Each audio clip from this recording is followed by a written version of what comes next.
Okay, well, I tossed this around several times, and being a mother of many and working at an elementary school, I have to say one of the things I like to do is read stories.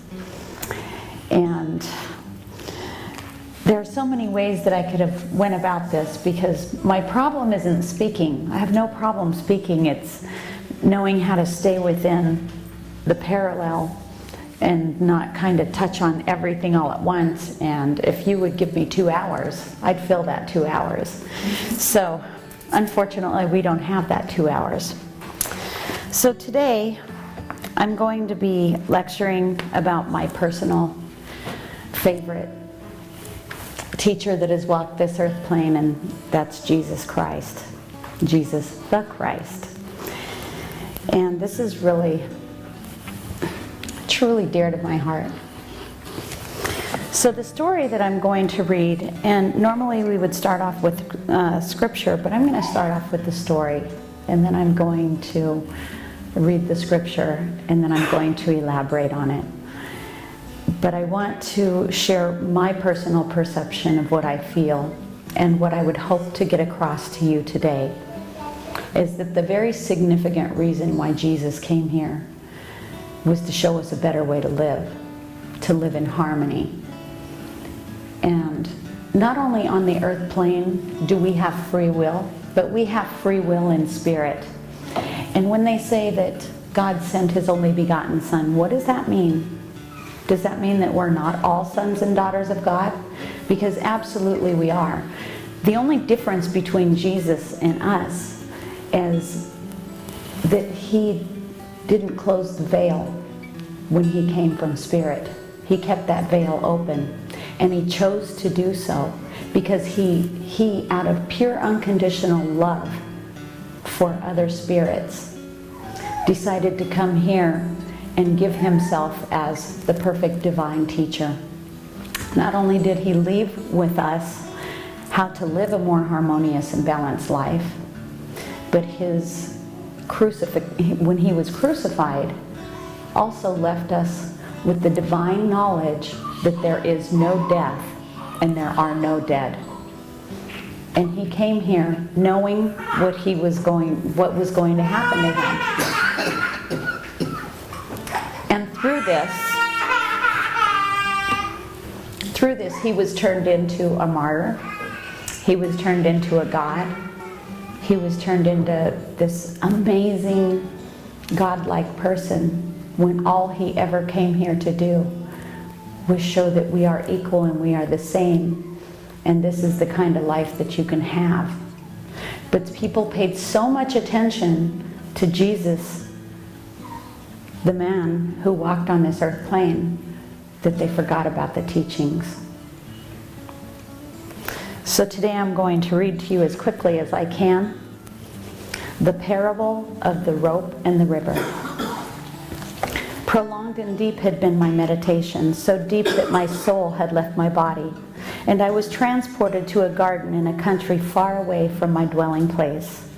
Yet was that garden familiar to me, and the faces of some of those who walked therein. They conversed lovingly together, for oftentimes I had been in that garden before. And I stood beneath those spreading branches of a great cedar tree and watched and waited, knowing that I had come to this sanctified place for a purpose. And presently towards me along one of the paths came the Great One whom I'd always desired to serve. And as He approached, I was dazzled by the resplendence of His aura, which was surpassingly beautiful colors suffused with gold. Would thou serve me again as thou didst serve me in the past? And I answered, Gladly, gladly I will do so, if only I may know in what way it lies in my power. And He smiled and said, I will tell thee a parable. Know that once there were 2 countries, and the one was in a land flowing with milk and honey, and the other an arid region, full of strife and unrest, so that the one was called the land of bliss, and the other was called the land of woe. But between these 2 countries was a swift, wide, and dangerous river, and many who sought to cross that river lost their lives in the attempt. And then one day there came a man who, because of his love for the people, said, Lo, I will endeavor to place a rope from one bank to the other, and even if I lose my life in the attempt, what matter? For others will henceforward be able to cling to the rope, and so to cross the river in safety. So saying that, the man proceeded to carry out his design, and having procured a rope, he fixed one end to a tree and made a noose at the other. He plunged into the current to battle the waves, but while he was battling, some the bank shot at him with their arrows, and they mortally wounded him. For amidst the spray and the splash of the waters, they deemed him to be some kind of animal and not a man at all. Nevertheless, with the last and great effort, he managed to throw the noose of his rope around the stump of a tree, ere he sank beneath the waves. And thus he carried out his design, though he lost his life because of those hunters and their lack of discernment.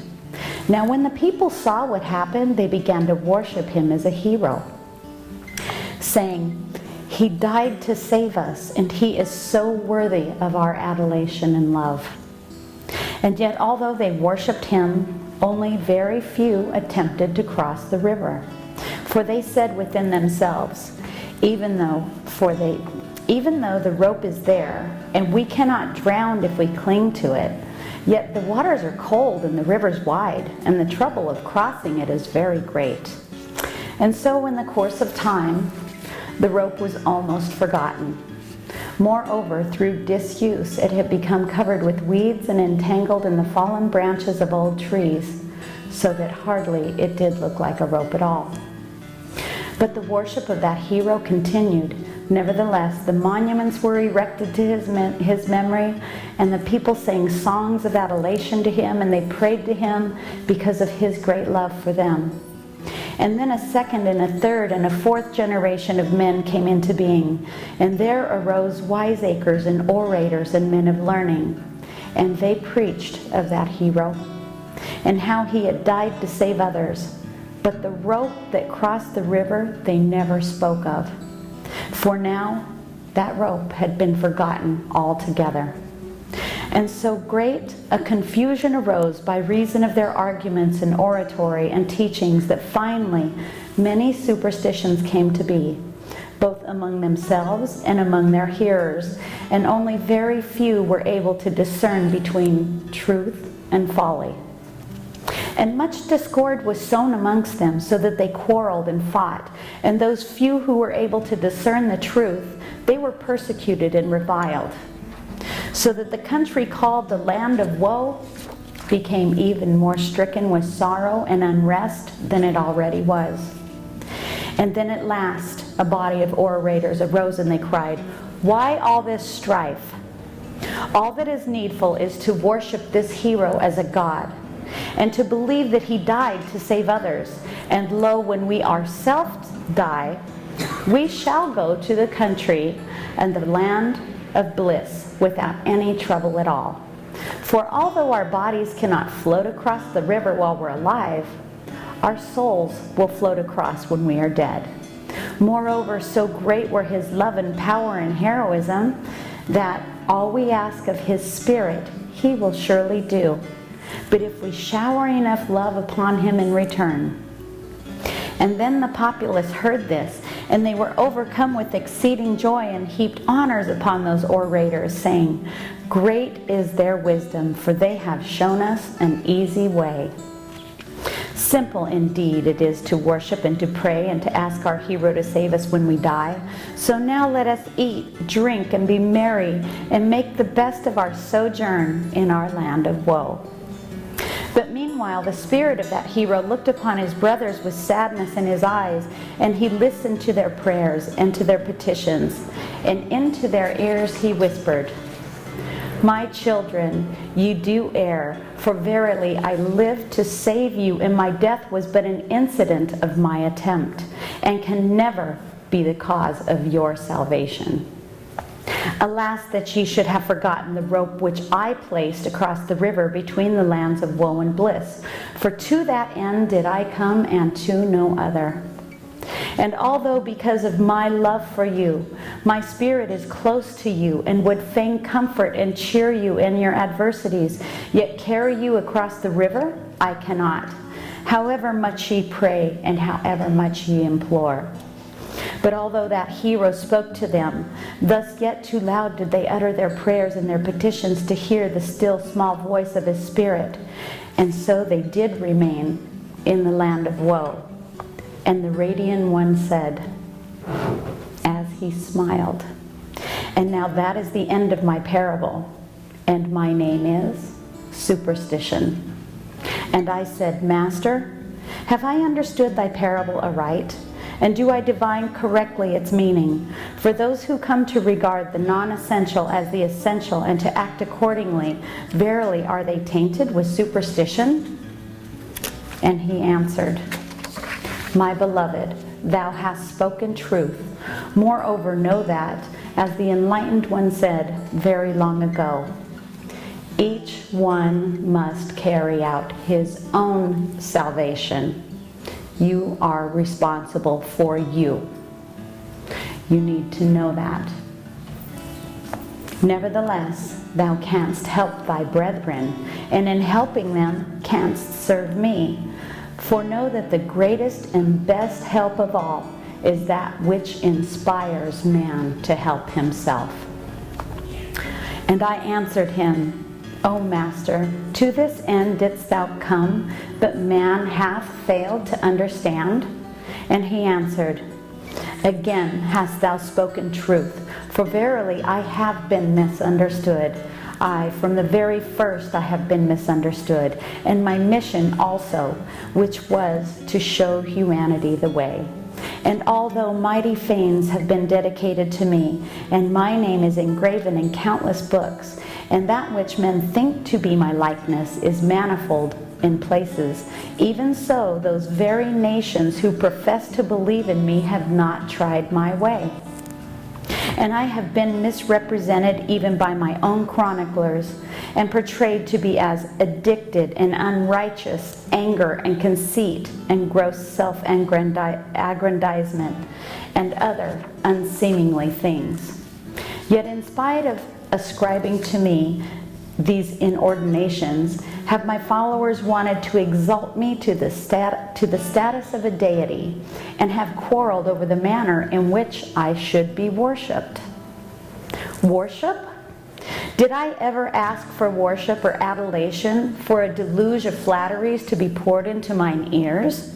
Verily, I came to point the way to peace and fraternity, through education of the heart and the will to love all beings.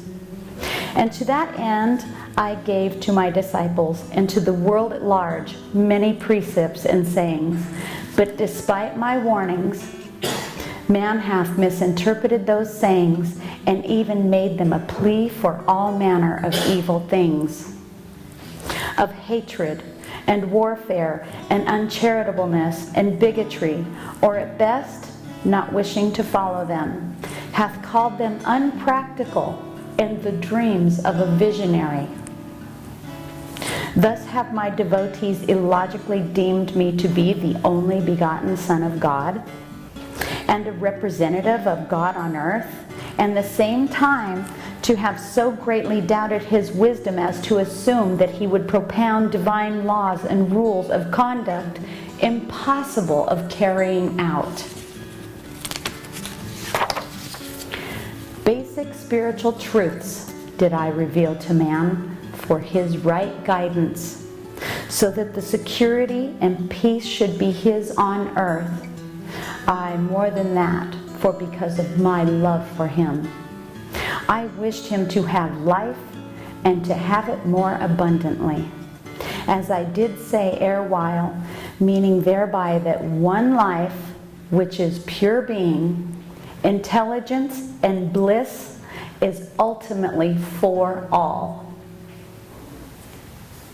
But alas, my mission, and alas for my burning hopes, and alas for the nations who sought, although professing to love me, have sought not to keep my commandments, and so brought about their own undoing.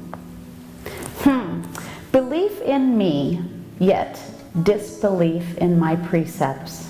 A strange and paradoxical belief that is indeed.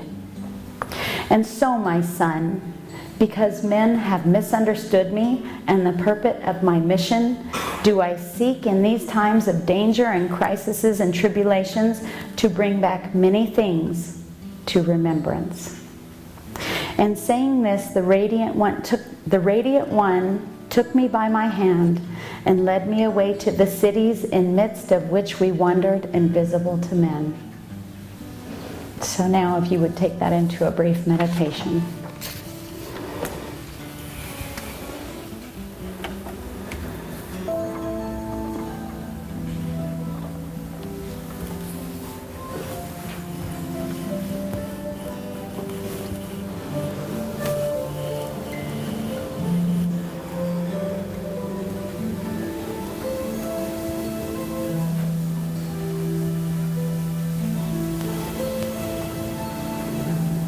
And now slowly coming back into your physical body.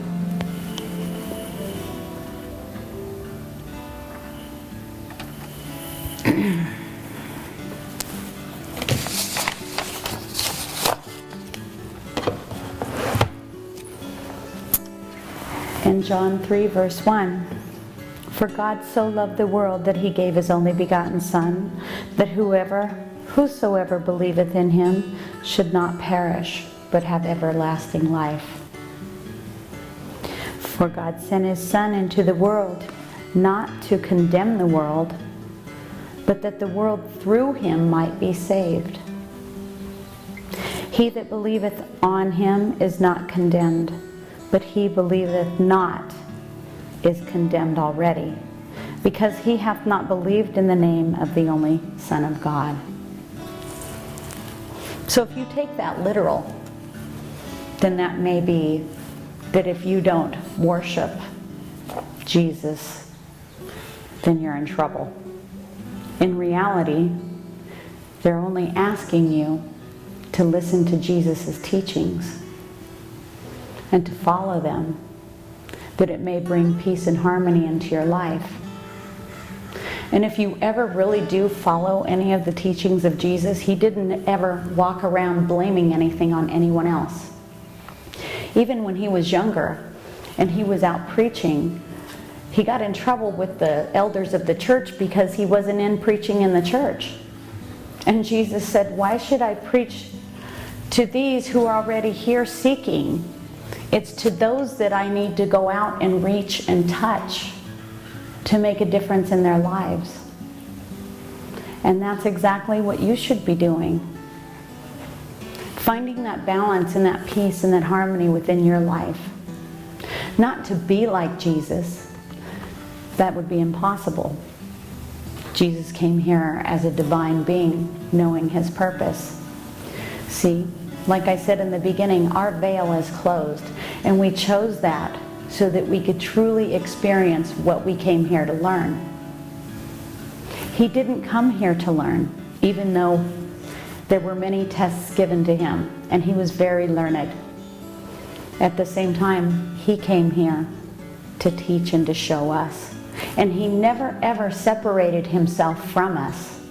Many times he had said that he was our brother, and that the Father is in him as the Father is in each and every single one of us. When you pray to God, how do you visualize God? This great being on a mountain, something you can't touch? Well, if you do that, I invite you this time to start praying right here, within, because that's exactly where God is. In John 14, let not your hearts be troubled. Believe in God. Believe also in me. In my Father's house there are many dwelling places, and if this were not so, I would have told you, for I am going away to prepare a place for you. And when I have gone and prepared a place for you, I will come again and take you to myself, so that where I am, you will also be. Okay, he didn't say that if you don't follow the Bible to the T, that you would be left behind. And he's saying that each and every one of us have this divine right. All of us. I don't care if you're black or white or green or yellow, if you're gay or lesbian. I don't care what you are. You're all a spirit. Each and every single one of us are connected, and nobody's any better than anybody else. We were all absolutely born perfect. It's only the freedom of will that has changed us. And you can get back to that at any time. What matters is how you're treating yourself and how you're treating everyone around you. Are you snapping all the time? Start meditating. Finding your center. Finding your calm. You'll know when you're off balance. What is your diet? Are you drinking caffeine all day? But yet you're wondering why you're on edge? Pay attention to yourself. Pay attention to your physical, because it affects our spiritual. Have patience, have love, give a smile, reach out to a child, reach out to an elder. I swear it will come back to you 1,000-fold. In one way or another, it will touch your soul, it will enrich your life, and you will have a better life. Change your thoughts. Stop saying, oh my God, what now? It's always something else. Stop it. You're inviting that to happen. Every time you do that, change your thoughts. Change your saying. Why is this happening to me? Why wouldn't it be? What are you getting out of it? If your life was, if your life was Doris Day and sunflowers and daisies all the time, then how would you ever know how special you are and how hard, how difficult times are that you found your strength that you never thought you would have? Do not believe that I am in the, do you not believe that I am in the Father and the Father in me? The words that I gave to you all, I do not speak just for my own self. The Father who dwells in me carries on his works. Truly, I assure you, the one who believes in me will himself do the deeds that I do and greater things for these, for I go to the Father. And I will bring about whatever you ask in my name, so that the Father may be glorified in the Son. So this morning, in the shower, those beautiful mediums that have those water signs know exactly what I'm talking about. Sometimes we get the most messages where we're around a lake, a shower, a swimming pool, or just that one moment we have to ourselves, and you can just focus. And I asked Spirit, what is it that I can give today in a way that might be able to help somebody? And I was shown a tightrope, so I'm kind of giving you a whole group message here. And I was shown a tightrope. And I want you to picture yourself walking on this tightrope. It could be the Grand Canyon. You know, this is your life. And this is where you began, and this is where you're going. And you're on this great tightrope. And you're fine. As long as you're in balance, then you're moving along. But all of a sudden, you start looking at the past, or you start letting things trouble you. What happens? You fall off balance, and what happens? When you're starting to fall off balance, you usually take a couple steps back until you can get restable. So I asked, what is this, the point of this that you want me to know about stepping back? Sometimes you have to step back to go forward.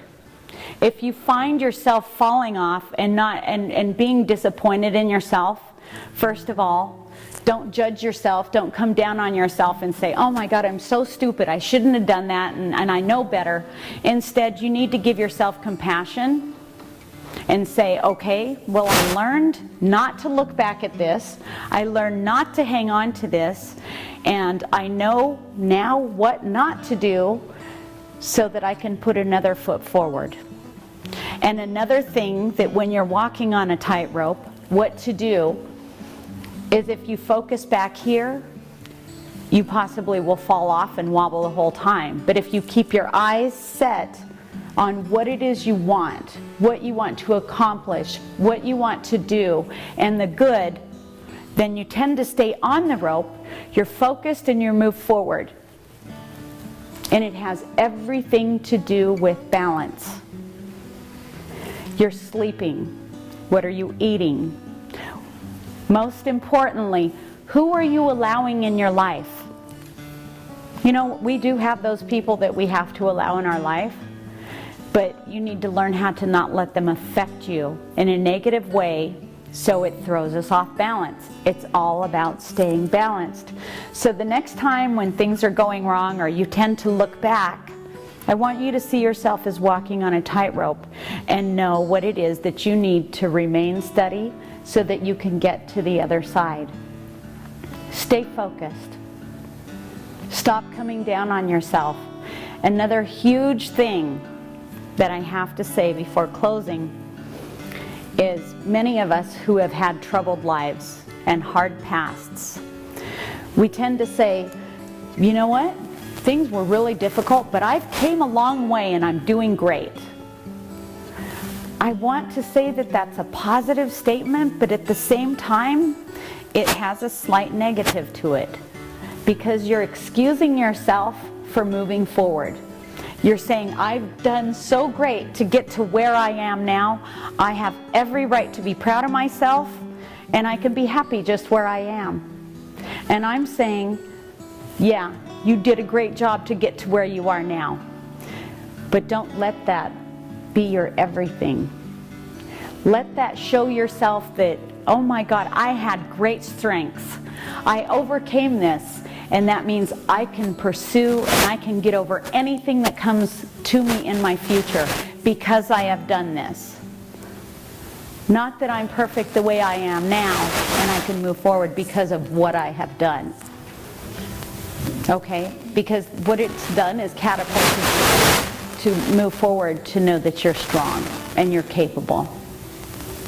So in the great words of a very wonderful minister, Reverend Pete, take time to be friendly. Thank you.